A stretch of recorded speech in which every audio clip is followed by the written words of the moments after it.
Be be Hafsa رضی اللہ تعالی عنہا جو بنت عمر فاروق رضی اللہ تعالی عنہ ہیں، یہ بیان کرتی ہیں کہ ہم لوگ نوجوان کنواری عورتوں کو عید گاہ میں جانے سے منع کرتی تھیں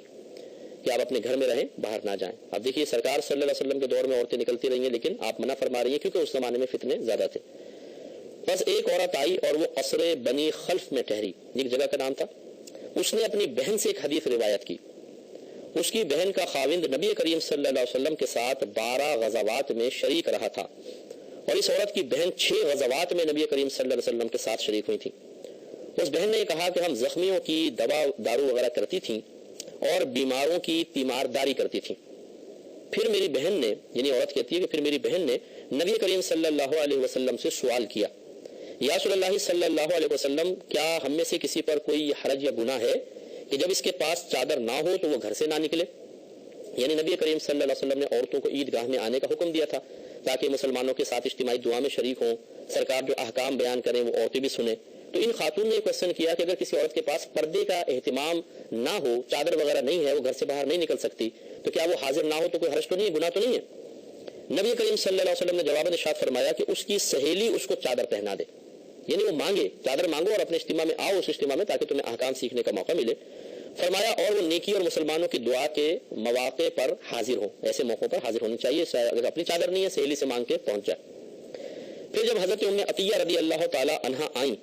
یہ بی بی حفصہ کہہ رہی ہیں کہ پھر اس کے بعد حضرت ام عطیہ رضی اللہ تعالی عنہا آ گئی، تو میں نے ان سے پوچھا کہ کیا آپ نے نبی کریم صلی اللہ علیہ وسلم سے اسی بات کو سنا ہے جیسے یہ عورت بیان کر رہی ہے؟ انہوں نے کہا کہ ہاں، آپ پر میرے ماں باپ میرے باپ فدا ہو جائیں،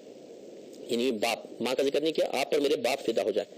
بی بی حفصہ رضی اللہ تعالیٰ عنہ کہتی ہیں کہ یہ ام عطیہ جب بھی نبی کریم صلی اللہ علیہ وسلم کا ذکر کرتی تھی تو ایسے ہی کہتی تھی کہ آپ پر میرے باپ فدا ہو جائیں۔ پھر انہوں نے بتایا کہنے کی کہ میں نے آپ کو یہ فرماتے ہوئے سنا ہے کہ نوجوان عورتیں اور پردہ دار عورتیں گھر سے نکلیں، یا وہ کہتی ہیں میں نے یوں سنا تھا کہ نوجوان پردہ دار عورتیں اور حیض والی عورتیں گھروں سے نکلیں اور نیکی اور مسلمانوں کی دعا کے مواقع پر حاضر ہوں، اور حیض والی عورتیں عید گاہ سے جدا رہیں، باہر رہیں، وہ عید گاہ کے اندر داخل نہ ہوں۔ بی بی حفصہ رضی اللہ تعالیٰ عنہ بیان کرتی ہیں کہ میں نے ان سے پوچھا، ام عطیہ سے، حیض والی عورتیں کہ یہ سرکار نے فرمایا تھا کہ یہ عید گاہ کے پاس آئیں؟ تو اس خاتون نے کہا کہ کیا وہ میدان عرفات میں اور فلاں جگہ نہیں جاتی؟ یعنی آپ کا تعجب یہ مناسب نہیں ہے کہ سرکار نے حیض والی عورتوں کو وہاں بلایا، اصل میں دعا کے لیے تھا، نماز کے لیے تو نہیں تھا۔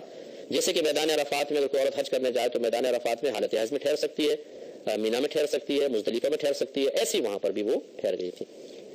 تو یہ ایک طویل حدیث ہے، اب اس میں کافی نکات ہیں۔ دیکھیے پہلی بات تو حضرت حفصہ رضی اللہ تعالیٰ عنہ بیان کرتی ہیں کہ ہم نوجوان کنواری عورتوں کو عید گاہ میں جانے سے منع کرتی تھیں، ہم روکتی تھیں کہ بھئی نہ جائیں کیونکہ فتنے ہیں، فساد ہیں، اور کیونکہ اب نبی کریم صلی اللہ علیہ وسلم کے بعد لوگوں کے حالات زندگی کے اندر، طرز زندگی کے اندر ایک تبدیلی پیدا ہوئی تھی اور فتنے نمودار ہونے شروع ہوئے تھے۔ خود نبی کریم صلی اللہ علیہ وسلم نے کئی دفعہ اپنی زندگی میں ارشاد فرمایا کہ میں فتنوں کو آسمان سے اترتے ہوئے دیکھ رہا ہوں، بارش کے قطروں کی مثل فتنوں کو آسمان سے اترتے ہوئے دیکھ رہا ہوں۔ یہ سرکار کو پہلے بتا دیا گیا تھا کہ آپ کے وصال کے بعد پے در پہ فتنے نمودار ہوتے رہیں گے۔ لہٰذا بی بی حفصہ رضی اللہ تعالیٰ عنہ کہتی ہیں کہ ہم نے اسی لیے نوجوان کنواری عورتوں کو گھر سے باہر نکلنے سے منع فرمایا تھا۔ اس کا مطلب ہے کہ اس دور میں جبکہ پرفتن دور تھا، بچیوں کو گھر سے باہر نکلنا منع کیا گیا تھا، تو آج کے دور میں بلا ضرورت خاص طور پر بچیوں کو باہر نکلنے سے روکنا چاہیے۔ پھر وہ کہتی ہے کہ پھر ایک عورت آئی اور وہ قصر بنی خلف میں ٹھہری، اس نے اپنی بہن سے ایک حدیث روایت کی کہ اس کی بہن کا خاوند نبی کریم صلی اللہ علیہ وسلم کے ساتھ 12 غزوات میں شریک رہا تھا اور اس کی بہن 6 غزوات میں شریک ہوئی تھی، اور اس نے یہ روایت بیان کی کہ ہم زخمیوں کی دوا وغیرہ کرتی تھیں اور بیماروں کی تیمارداری کرتی تھیں۔ اس سے مسئلہ معلوم ہوا کہ خود نبی کریم صلی اللہ علیہ وسلم عورتوں کو غزوات میں ساتھ لے کر گئے ہیں، اور یہ وہاں پر ہوتا تھا کہ جب مردوں کی کمی ہوتی تھی، یعنی تیمارداری کے سلسلے میں اگر مرد مشغول ہوتے تو پھر کفار سے جہاد کون کرتا، تو اس نبی کریم خواتین کو باقاعدہ لے کر گئے ہیں اور بقدر ضرورت انہوں نے پھر بیماروں کی تیمارداری بھی کی ہے اور مرہم پٹی وغیرہ بھی کی ہے۔ اس سے معلوم ہوا کہ ذرا مسئلہ دیکھیں غور سے سنیے گا کہ معلوم یہ ہوا کہ